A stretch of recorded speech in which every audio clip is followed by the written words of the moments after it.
Greetings, owners of fine luxury cardboard rectangles. My friends, it is a cold and snowy day in Canada, and we are here to talk about potential changes to the way that Wizards of the Coast handles their bannings, all right? This is all coming together for a number of reasons. So let's just quickly go over everything so we're all on the same page. One of the most obvious things going on right now, my friends, is that Oko is running rampant, right? I mean, let's be real. Oko is a genuine problem for Magic the Gathering right now, representing absurd amounts of the field out there, sometimes up to 75% of any given event. And this includes big notable events like Mythic Championships. So this is affecting FNMs, Mythic Championships, all this sort of thing, right? We have the Oko scenario going on.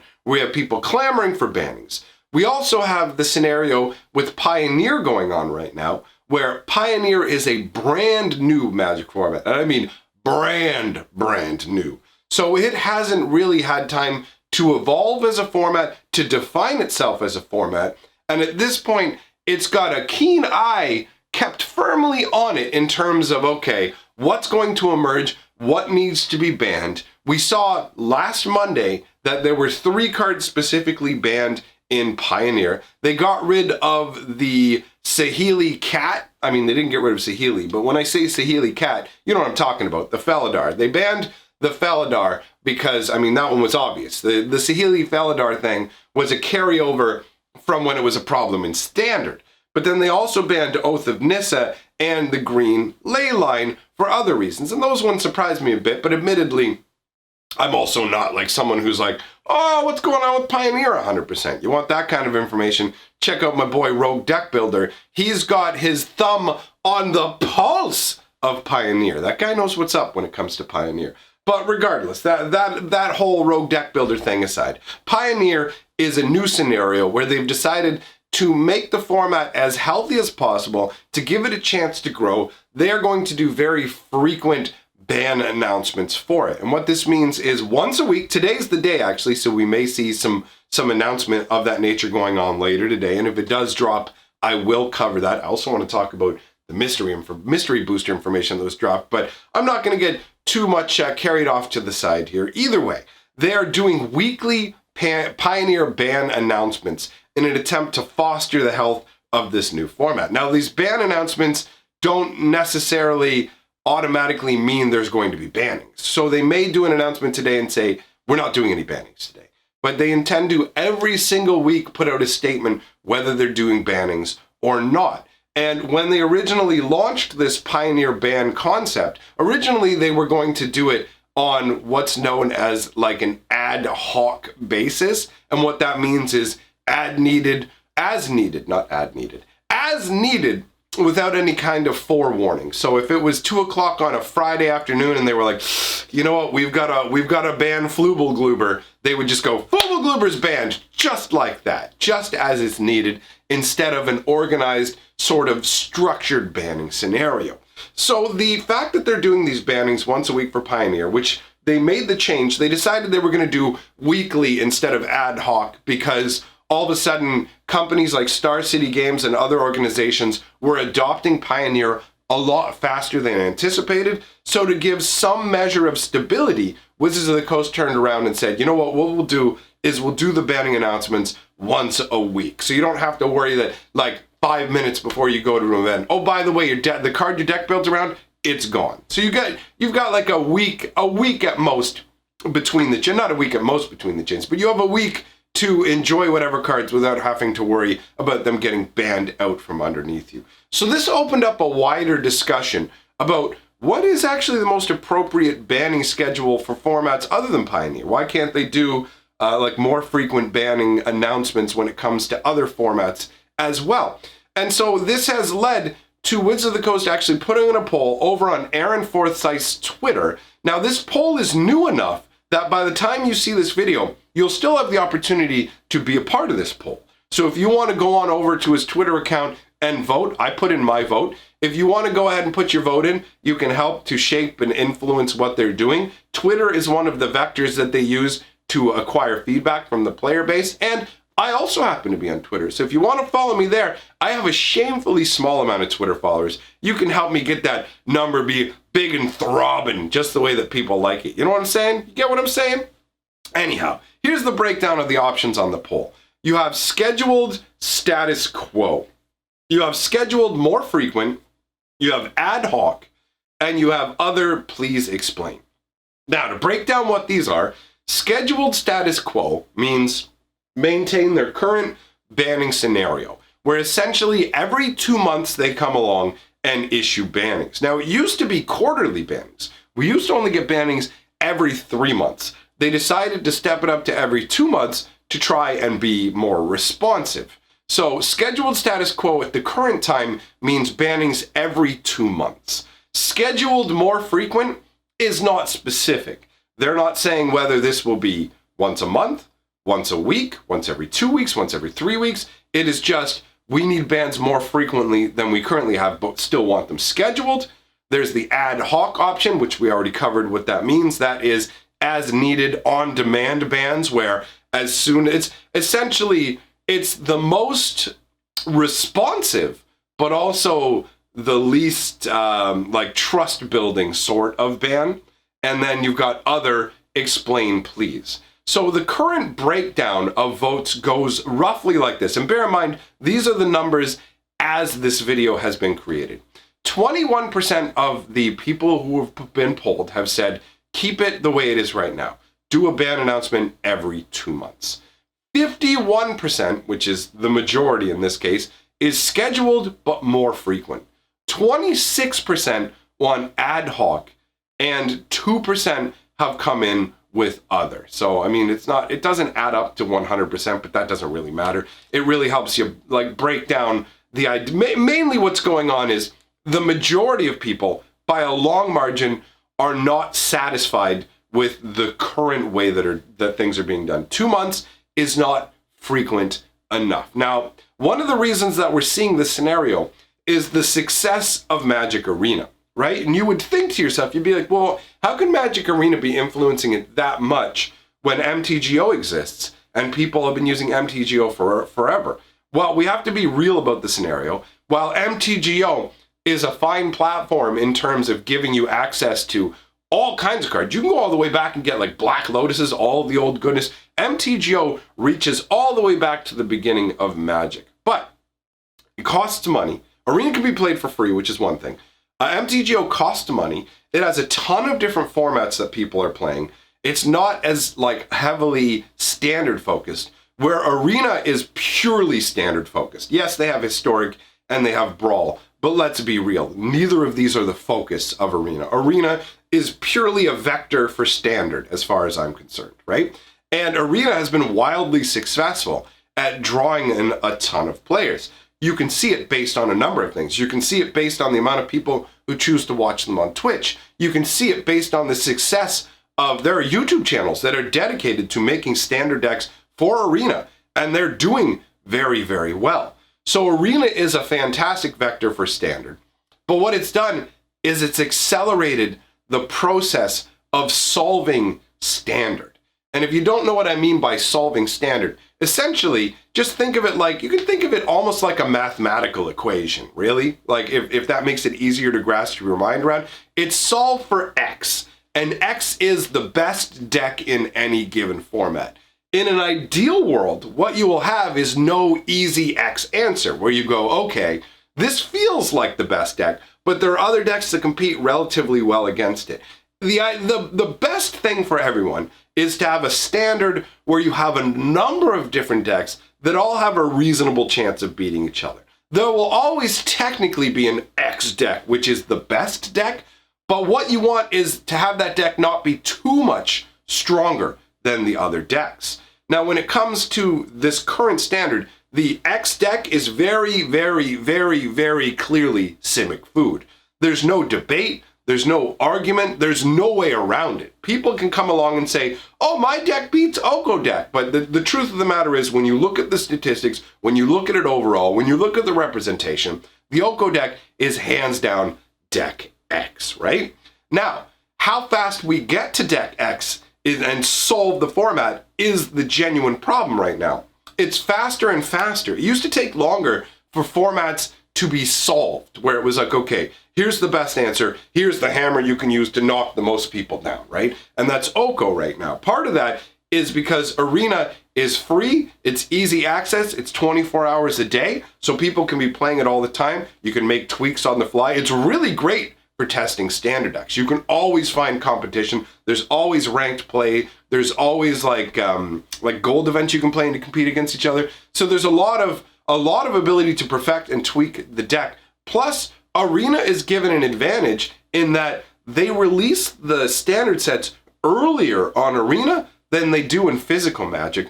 Plus, acquiring physical Magic cards is far more difficult than acquiring the cards on Arena. Arena can come out and you can have an entire playset of everything instantaneously. If you've got the money or the wild cards, you can have everything you need right away to build these particular decks and be off and running, right? You can get all the cards with mega ease. So you get access to the cards earlier. It's easier to build the decks. You have more testing time. Like, you can just do it whenever. You can cram in your testing time whenever you want. Everything comes together to make it easier to solve Arena faster. I don't know if you guys can, we got a state of emergency going. It's a crazy winter day out there. So you may be able to hear some vehicles going by of the like police cars and stuff like that. I don't know. We'll see. I try and noise gate that stuff out of the videos, but either way, it's definitely going on out there. I hope everybody is safe out in the world. So we've got this scenario where the format gets solved a lot faster, right? The players are able to respond to a new set more quickly, which means you need to have responses to the players responding to it and solving the format more quickly. We're never going to have a scenario where Wizards of the Coast is able to perfectly test all the cards. They're not going to be able to hire enough people. I'm sorry, but a handful of people, let's say they had 30 people working on this, which seems like a lot of people for playtesting. They probably don't even have that many. But let's say they did. 30 people can't compare to millions and millions and millions of people trying to solve this. And you have to understand that at the end of the day, the employees at Wizards of the Coast are going to want to design stuff as best they can, test it as effectively as they can, but they're not incentivized in the same way to break Magic, right? At the end of the day, a Wizards of the Coast employee is going to get the same amount of pay. Like, there will be some people who will say, okay, what we need to do is we need to hire pros, like hire Magic pros, bring them into research and development, have them do the testing of the decks. But pros don't have the same incentive to test decks or the same resources to test decks that they do in the real world. In the real world, the pros' resources can be a wide number of other pros playing against people who are genuinely very skilled at the game. And the incentive to find the most broken deck is that you will win more events and thus accrue more resources. You'll win more packs, you'll win more money. But in R&D, if you work for Wizards of the Coast, there is no incentive to find these broken cards aside from doing a good job, which I'm sure they want to do, but it's not the same kind of push. If you find every broken card and the most broken nonsense when you work for Wizards of the Coast, it doesn't mean you're going to make more money and you're going to be more successful. It just means you've just done a good job that day. And so as a result, there underneath subconsciously isn't going to be as hard a push to catch all this. It's not going to, you don't have the numbers to do it. You don't have the resources to do it. It's literally impossible for Wizards of the Coast to catch all the errors. Now, Oko, there's no real excuse for Oko. He's too pushed. And there's certain cards where you can go, okay, I can see how you couldn't see all of this coming together into something insane. But Oko all by himself is insane. So he's not really covered under this umbrella of what I'm talking about of there's no way for them to do a perfect job with this, right? It's just, we've got to look at this realistically. So with a scenario where we've got this accelerated solve for X scenario, where we know what the best decks are going to be much more rapidly, 2 months feels like too long. Like, if we break down these different answers, scheduled status quo isn't working. And that's why you can see only 21% favor that. And we don't even know if they're specifically thinking of standard or if they're thinking of other formats like Commander or Legacy formats, and they just don't want to see bans because they don't want to lose those cards. Those formats move more slowly because they have much larger card pools, right? And banning in those formats doesn't affect them as much because it's not affecting as much of the card pool that's available. I mean, if you look at the speed with which the community adopted Oko after the Field of the Dead banning hit, that kind of adoption of stuff, it doesn't happen as quickly in other formats. So Standard is a different beast that needs its own level of care.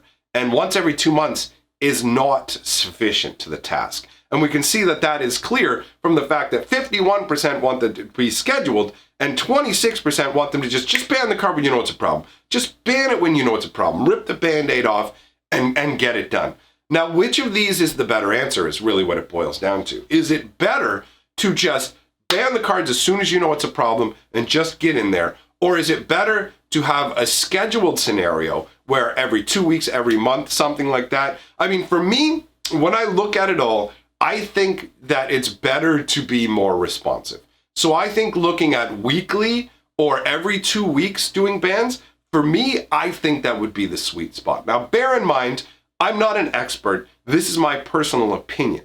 I think that keeping that level of attention on the game would be beneficial. Now, there's upsides and downsides to all these scenarios, right?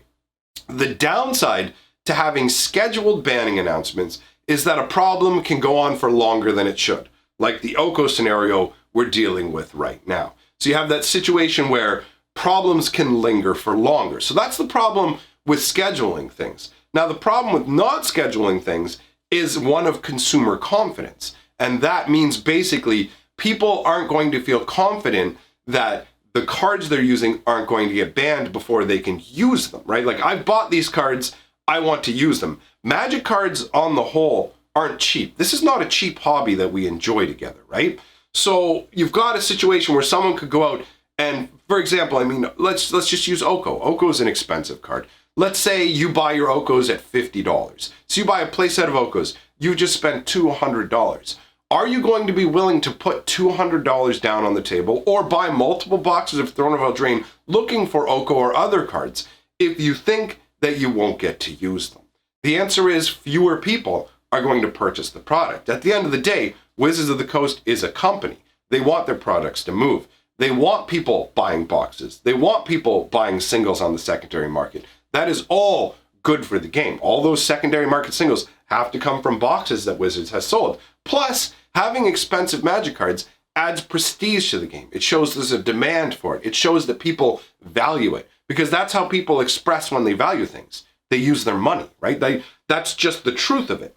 So there has to be a balancing line where Wizards of the Coast can instill enough confidence in us that they can manage their formats so that we can enjoy the format, but at the same time, not have people worried that every single day their cards are going to get banned. There were a number of people who were very frustrated when they found out 2 days after the banning announcement where they didn't ban Fields of the Dead, that all of a sudden they were moving another banning announcement up, and everybody knew it was to get rid of Fields of the Dead, because these people felt that they had 2 solid months that they would get to use something. They felt like they were buying a 2-month pass. You know how games will have like monthly passes? I felt like I bought a 2-month pass to get to play Fields of the Dead, and then when actually we're canceling that. You can't do it. Like, you can use it for a couple weeks, now it's gone.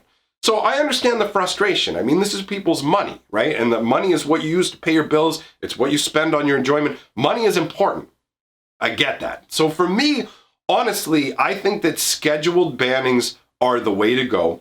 Personally, the ideal scenario for me is once a week. Do a banning announcement once a week where you either ban things or don't. Obviously, you don't need to ban things every week. Hopefully, we can make it for a long period of time with no bannings. That's ideal, because that means they've done a good job designing things. Everybody's having fun. We've got balanced environments where there are enough decks for a healthy deck ecosystem sort of setup. We've got all that. And those are the glorious times when we can all enjoy ourselves and nothing feels too oppressive. Sure, there may be particular decks that you hate because you're just like, oh, I don't like playing against this, but it doesn't feel like the whole thing is busted. You just are like, I don't prefer that. Get that out of here. So weekly bannings for me would be the sweet spot. But I also recognize the fact that you do want to have that customer confidence stability as well. So if they chose to do it every 2 weeks, every 3 weeks, every month almost feels like too much. The Fields of the Dead to Oko scenario here that we're dealing with is just about a month, but it feels like an eternity. And the side effect is it bleeds into other things and makes them less enjoyable as well. You have that new Oko Momir event that's going on, right? And because it's tied into Oko and the elk thing, it's going to leave a bad taste in some people's mouths. Now, Wizards of the Coast didn't intend that. They designed this event a while ago, announced it, and they still have to go through with it. But it seems like a bad joke that's just kind of shoving the face of what's frustrating everybody right up there. So to me, honestly, it is kind of a tricky line to walk. And another thing that's been brought up with these two is, should Wizards of the Coast bring in a watch list where, let's say they only do bannings once a month, but they tell you that there's a watch list where there's certain cards that they are aware of, where they're like, okay, look, here's what we're banning or we're not banning. And when they don't do bannings, it would also be good to explain why they're not doing bannings. They can say, okay, Standard looks healthy for reason X, Y, and Z, right? Like, these are the reasons that Standard currently feels healthy. We don't feel any bans are necessary. We're going forwards. And if there are some cards that are on the cusp where they're like, they can explain why the cards haven't been banned yet and how they're on a watch list. Now, admittedly, this is another one that may work against their financial interests because it may slow down sales of particular products. It may cause there to be less interest in particular singles. So it does theoretically have that downside as well. It's not a great position to be in for Wizards of the Coast, in all honesty. It's not an easy thing to balance. It's like, people will yell and scream and Reddit and whatever. And I mean, I know I've done my videos going on about things too, but at the end of the day, it's not an easy thing to do to create a game with, like, Standard can have almost 2,000 moving pieces at any given time. And you're trying to keep your sets coming out in a timely manner. You're trying to have a power level that's fun, but not too overpowered. You're trying to create a diverse, playable format. There's a lot of balls that they try to juggle, and it's got to be a difficult job because you've got to do all this while trying to generate as much revenue for Hasbro, who's breathing down your neck for money, all at the same time. So it's definitely a scenario where it's hard to know exactly what the right answer is. But for me, at the current time, what I would like to see is bannings happening either every week or every second week. Not banning, sorry. Ban announcements being made every week or 2 weeks, and combine that with an explanation when there is and isn't a ban. And the watch list thing I'm okay with, but I'm also okay with them not bothering to do that. That's about where I come in on the subject. So again, if you want to be a part of this, it is on Twitter. You can go and register. It's on Aaron Forsyth's Twitter, so you can go and be a part of the poll. You can also follow me on Twitter. Since I mentioned Oko, I'll mention I have some nice 3-3 elk shirts in my merch shop. If you want to pick them up and help support the channel. Speaking of supporting the channel, big thanks to my patrons and channel members. Appreciate all of you. And I'll also take a moment to plug my other channel. I've got another channel where I just make silly comedy videos, and we're going to be putting game reviews over there too. I got a bunch of funky games. We'll probably mix in some Keyforge and other goodness over there too. So I encourage you to go on over there and check it out. I'll link it here at the end of the video. And that brings us to the close of this video. So thanks for coming by, everybody. I appreciate you being here. And remember, no matter how awful things get out there for the time being, how crazy it all gets, together we are the sixth color of magic.